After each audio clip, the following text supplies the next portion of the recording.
Hey y'all, so in this video we're going to look at the command sequence, which is going to allow us to generate a group of objects from a single object. So let's see how this could work. So let me hide my axes and hide my grid. I'm going to type into the input bar a equals 0, comma 0 in parentheses, and b equals 1, comma 0 in parentheses. And what I want to do is generate rotations of point B about point A, but not just moving that point a single time. I want a series of points surrounding point A that are equidistant. So I'm trying to make my radial divisions of a circle. So we already saw that the rotate tool, so let me remind you, I can rotate point B by some amount about point A.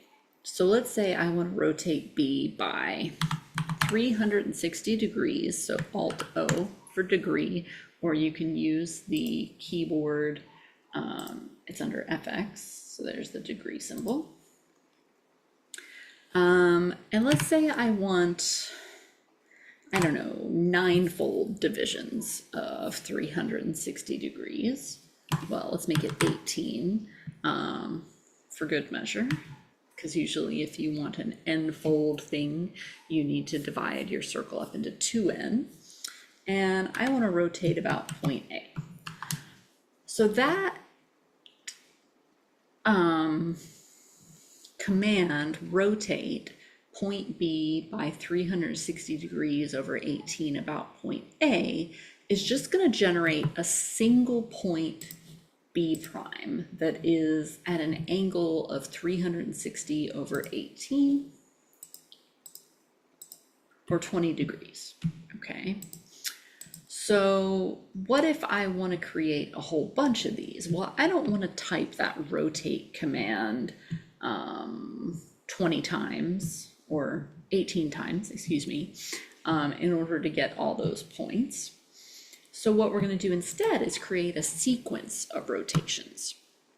So how the sequence function works is you type sequence, and then first you tell it what you want to create a sequence of, and then you give it an index variable name, and then you tell it what the starting and ending point of that sequence are. So I always start with 0 for my sequences because I want my 0th thing to leave the original thing unchanged. So if I'm creating a sequence of rotations of point B, I want my first one, or my 0th one in this case, to be at the same original B position. And if we're going to rotate 18 times, I only want to go to 17 because 18 would get me back where I started. So I want a sequence of things where I'm iterating from I equals 0 to I equals 17. So what am I creating a sequence of? Well, I'm creating a sequence of rotations of point B by some angle about point A, just like we did up here. And I want 360 degrees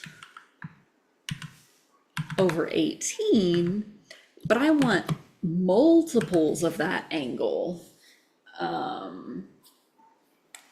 So let's see if I can explain this. So I is my index variable, and it's starting at 0 and it's ending at 17. So first I'm doing 1/18, or excuse me, first I'm doing 0/18 of 360 degrees. So that gets me this point. Then I have 1/18 of 360 degrees. That gives me this point. Then 2/18 of 360 degrees, all the way up until 17/18 of 360 degrees, which gives me that point. So hopefully that makes sense. I'm going to show a few more examples. I know the code can be a lot, but it's a really, really powerful command that allows you to construct just the minimal triangle of a pattern rather than having to construct the entire pattern. So I really like when I combine this with the slider, but maybe we're not quite ready for that yet. Maybe we are, I don't know. Depends on how well you practiced your slider tool before getting to this video. But let's do another example.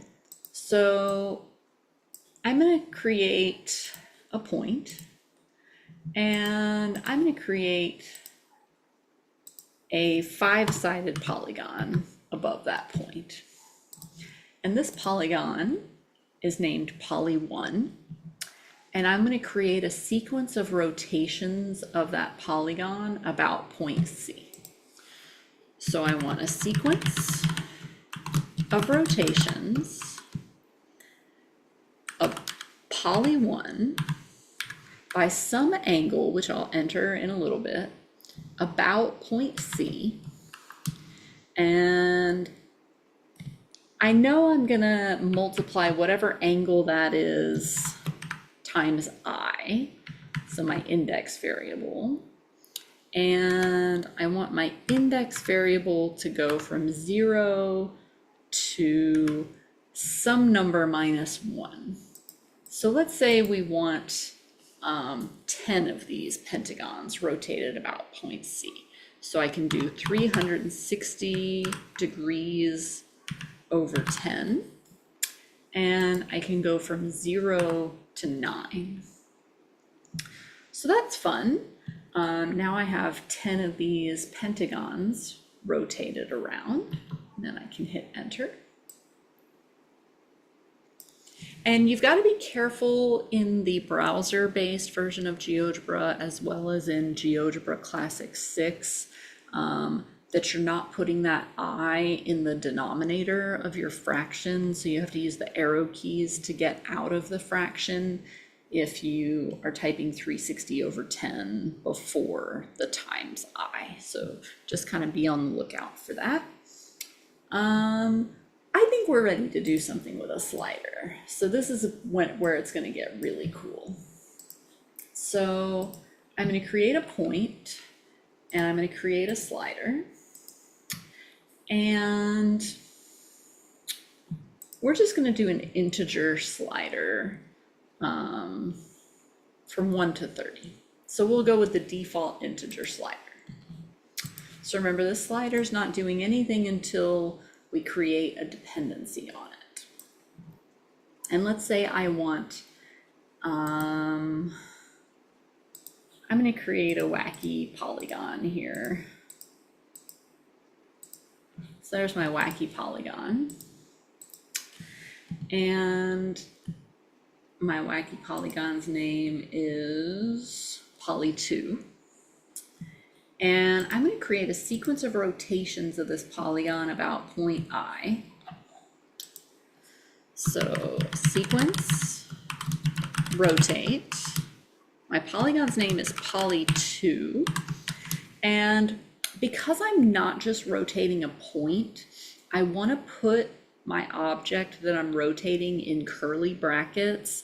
That's going to keep GeoGebra from breaking it up into its constituent parts and treat it as a whole group of objects, because that polygon is actually made up of points and line segments, and GeoGebra really likes to break up things into its constituent parts if you don't put those curly brackets around it. So just kind of beware. Curly brackets around any object that's not just a single point. So that's what I want to rotate. And I want to rotate by 360 degrees over n times I this time. So n-fold divisions of the circle, where I varies from 0 to n minus 1. And now forgot to tell it what I want it to rotate about. So let me mouse over and do comma. I want it to rotate about I. There we go. So I'm not sure what it rotated about before, but so anyway, now when I move my slider, I have anywhere from one of them to 30 of them rotated about point I. And if I move point I away from my object, I change the spacing of the rotation, which is pretty cool. So play around with this,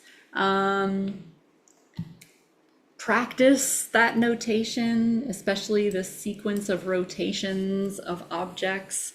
I'm going to make up a little handout that will hopefully help you with that, and we'll share it along with the video. So thanks, and I'll see you next time.